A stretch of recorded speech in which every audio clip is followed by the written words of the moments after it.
Hello and welcome to another episode of Top Deck, the series where we take a look at some of the leading TCG deck lists.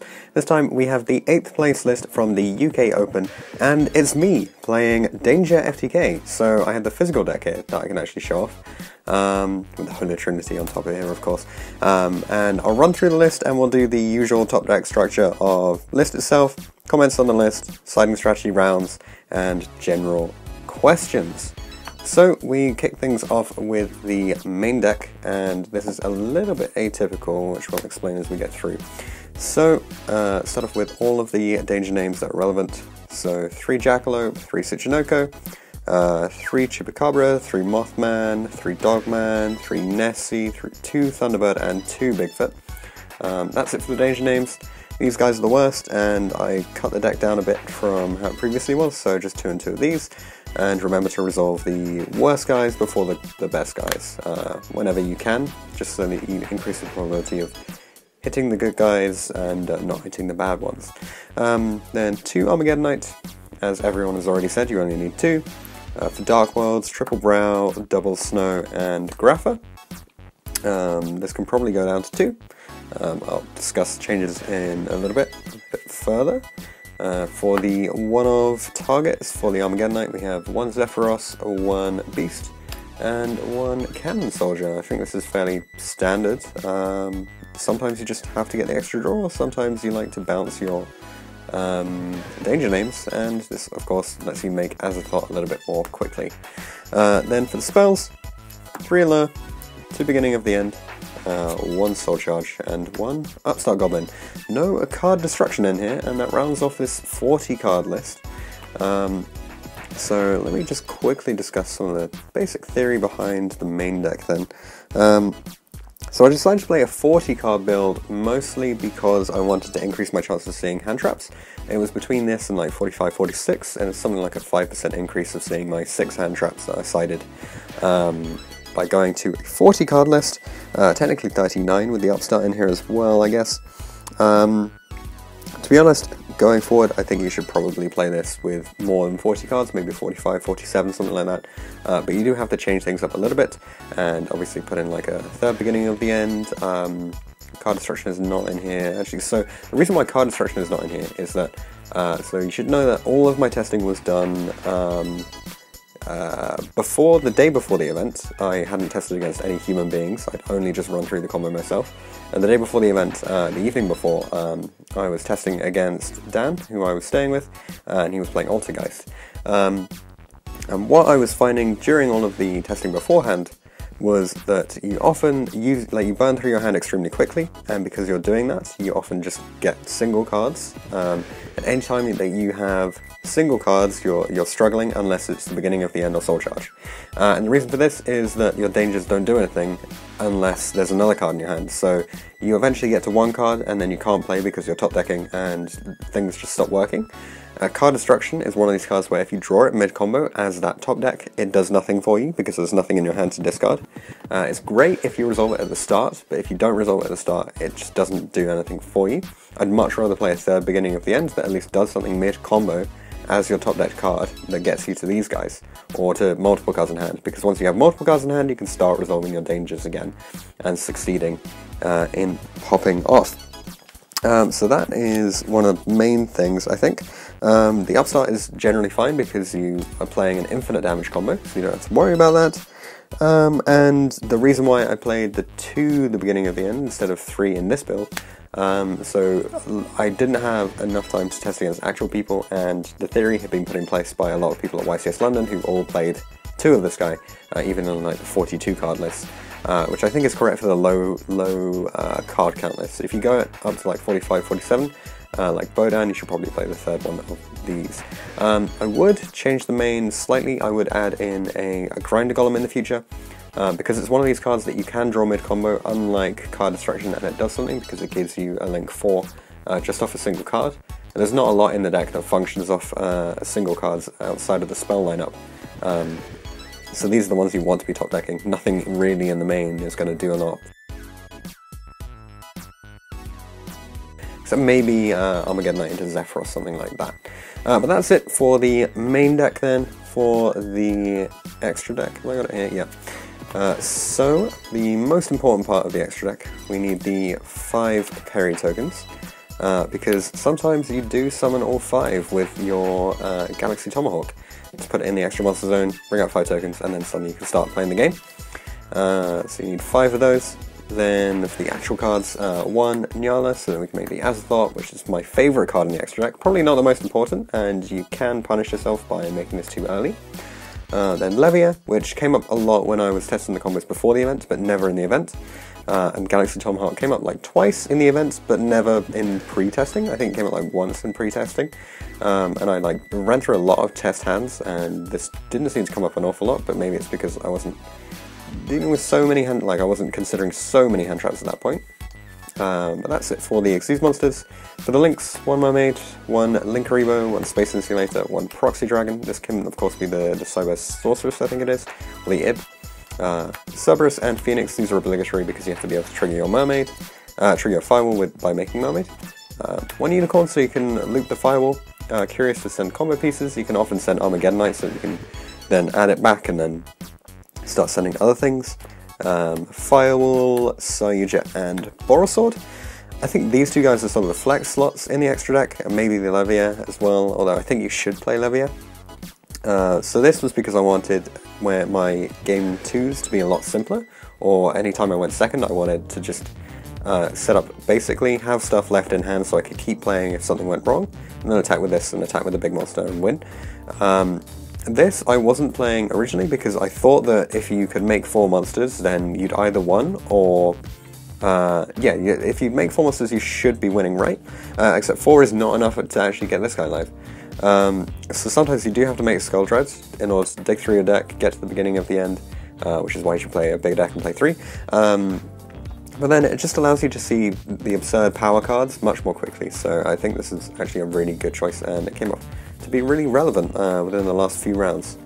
That's it for the extra deck. So I put a reasonable amount of thought into the extra and the main deck, but nowhere near enough into the side deck. So the concept was I would play 6 cards for the combo decks. So I played these 6, which I knew were amazing against the FTK, but it turns out that these do nothing against the other semi-FTKs like the Rongo Turbo, because I have no good targets for cherries and draw there's nothing there. So maybe these should change up a bit. I might play 9 hand traps in the side in the future. I then wanted originally to play 6 outs to Majesty's Fiend and to Inspector Border because I knew that these were relevant cards in a few matchups.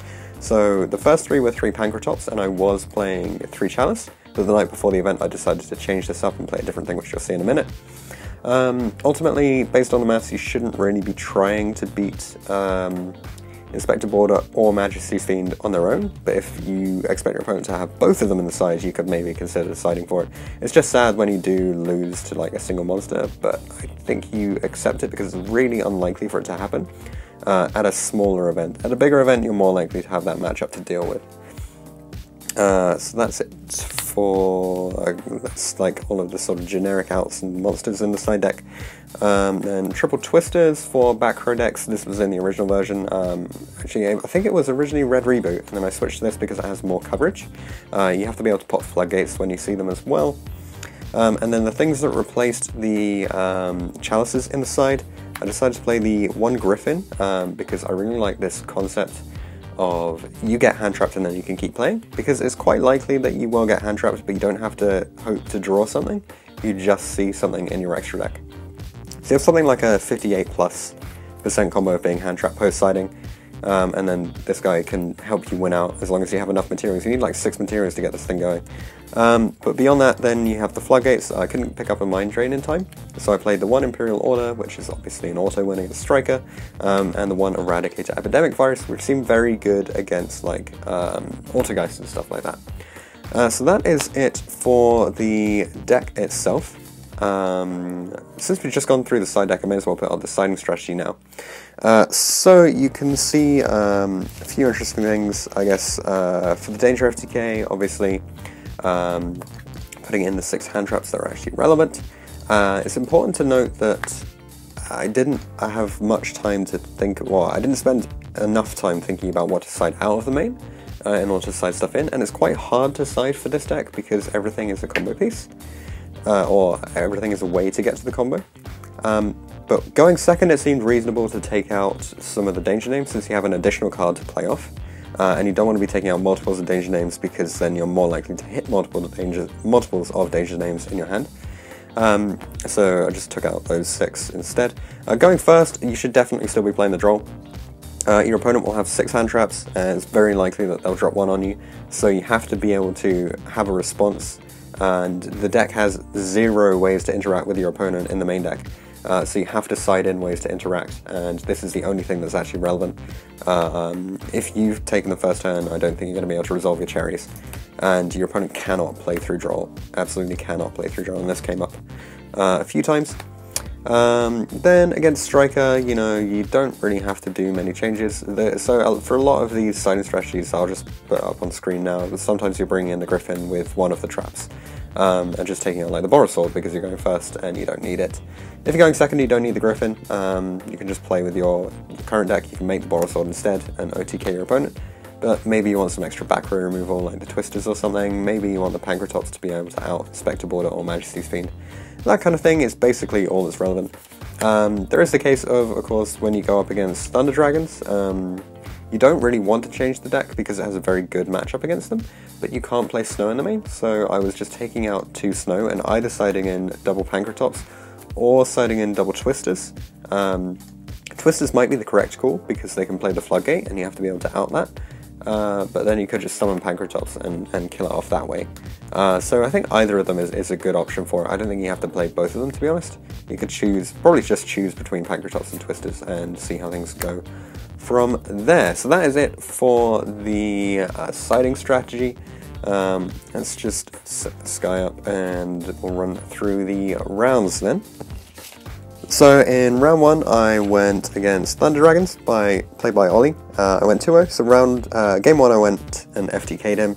I think it was through an impermanence, so I just sort of assumed that he was playing Ultigeist because you're guaranteed to be playing impermanence and Ultigeist. So I sided for that and put in like Twisters and stuff. I can't really remember much of game 2, I just remember that it was quite difficult to push, but then I sort of he set up a Thunder Dragon board and then I just did the FTK through it. Round 2, I went up against Danger FTK, so the mirror match is piloted by Matt, and I went 2-1. So game 1, I actually lost the die roll, and I got FTK'd. Game 2, I drew a Droll and an Armageddonite and 3 dangers, so I didn't actually play my turn 1, I just passed straight up because I knew that nobody in the format is doing something pretty interesting, which I'll mention later, in order to bring out Azathoth more quickly. And if you can't make Azathoth before the Droll can resolve, then you can't play the game with danger. There's no way to put enough damage on board. So I knew that I wasn't being killed, so I just let him go. He did like 1400 with an Armageddonite because he sent a beast or something, and then his hand was a bit difficult to work with, so I just killed him after that. In game 3, he opened semi-badly, and he wasn't able to play through enough, so I just set up the FTK from my side and killed him off with that. Round 3 against Terrence piloting Mech Knights, I went 2-0 here, so I won the die roll, FTK'd him in game 1, and then in game 2 he bricked really badly on a ton of Mech Knight monsters. He might have been playing Mech Knight Invoked or something, but I'm not sure. All I really saw was the Mech Knights from him. Round 4 against Ralph piloting Trickstar. He was wearing a Sky Striker is a free win t-shirt for the event, which is pretty interesting. So I went 2-1 here. I had a fun match, but I don't really remember all of the details. I'm pretty sure I resolved the combo in game 1. I know that I got drawed at some point, and masses of Lilybell and looping in game 2 sort of killed me off there. And in game 3 I can't really remember if it was just mass damage or an FTK, but I know that all of the danger cards are bigger than the Trickstar cards, so you tend to win that. Round 5, I went up against Zeki, who won the event with Rongo Turbo. I actually went 1-2 here. So we rolled the dice. We both knew each other's decks at this point, so we knew that if either of us won the die roll, we were winning the game. We both got 10, so we roll the dice again. We both get 6, so we roll the dice again. He gets an 8, and I get a 6. So the way that the games pan out is game 1 he combos, game 2 I combo, and game 3 he combos, and that's it. There's nothing more to say there. Round 6 against Ryan piloting Thunder Dragons. Second loss, I went 1-2 here. So I can't remember the order of these, but I'm pretty sure in one game I FTK'd through a board. In another game I got drolled out of actually being able to play and he just could kill me. And in another game I hit the wrong dangers, so I missed FTK by 1 material. I had to send Soul Shard off my Curious, but I stupidly didn't crash into his Titan because I feared being killed the next turn by an OTK. So in his turn he proceeded to just take it with 1,000 Eyes of Strict and mass like tons of damage onto the board and could just kill me anyway. Then in round 7 against Thunder Dragons piloted by Howard, went 2-1 here, so game 1 I FTK'd him, game 2, so game 1 he actually had, it wasn't an FTK, it was an OTK of the same combo, because he hand-trapped me with Droll I think twice in a row, and he had Ashes as well. And then game 2 he drawed me, but he could actually play because he didn't draw too many hand traps. And in game 3 I took tons of damage, but then I managed to draw the beginning of the end, and keep drawing until I had like 4 cards in deck and I could just combo off and win from there. Then round 8 against James Woolwood, piloting Pure Strikers, went 2-1 here. A bit unfortunate in the final game the way it panned out. So game 1 I FTK'd him. Game 2, so I don't really know what he's playing. I know that he has a Ghost Spell. So I think he's playing Thunder Dragons because I've seen Thunder Dragons before. He sets 5 back row, and I had assumed Thunder, so I brought in the Twisters in order to deal with Rivalry, and he actually flipped Mind Drain in the standby phase, but I Twisters it, and I have Thunderbirds, so I can like pop 3 of his cards immediately. I end up very low on resources in terms of dangers, so I can't actually kill him. And he lives long enough, so he draws a multi-roll and just plays it one turn, and then the next turn he draws an Area 0. And I make the misplay of, I should have turned 2 of my dangers into a Phoenix and discarded the 1 card I had in my hand in order to pop the multi-roll so he couldn't play off there. But because he got the multi-roll and the Area 0, he could start setting up, get engaged, and then from there he just like grinded through and beat me. And in game 3, I went first. I bricked on like 1 Thunderbird, a Cannon Soldier, and 3 Dark Walls. It was something awful. I burned him a bit with the Cannon Soldier by doing 1k, hitting the Thunderbird and Cannon Soldier, and then he does like a bit of damage. I think he does 3k damage, he has 2 engage, and he ends up with 3 Anchor on the field. And then for my turn, I draw a Danger. We have like 3 minutes left on the clock, so I go into my main phase and I start actually playing the game. The Dangers hit extremely well for a while. I think a couple of them miss it, but most of them do really well. And I managed to get to a Soul Charge, and then I get myself down to 1k because I need to be getting materials onto the board. But of course, for every 1 material I have on the board, I can only do 500 with this guy. So I made Sayuja, and then that allowed me to get to the beginning of the end, and then from there I just kept getting more and more and more resources. And I burnt him until he was on 500, I was on 600 thanks to Zephyros. And from there I just win because 100 life points and time rules, that's how the game works now. So a couple of comments on the deck. Obviously I don't have a lot of free time at the moment. I chose to play this deck because it's very ignorant of what your opponent's actually doing, especially with Azathoth out. And I had plenty of time to theorize on the tube into work, but I didn't really have time to actually play test.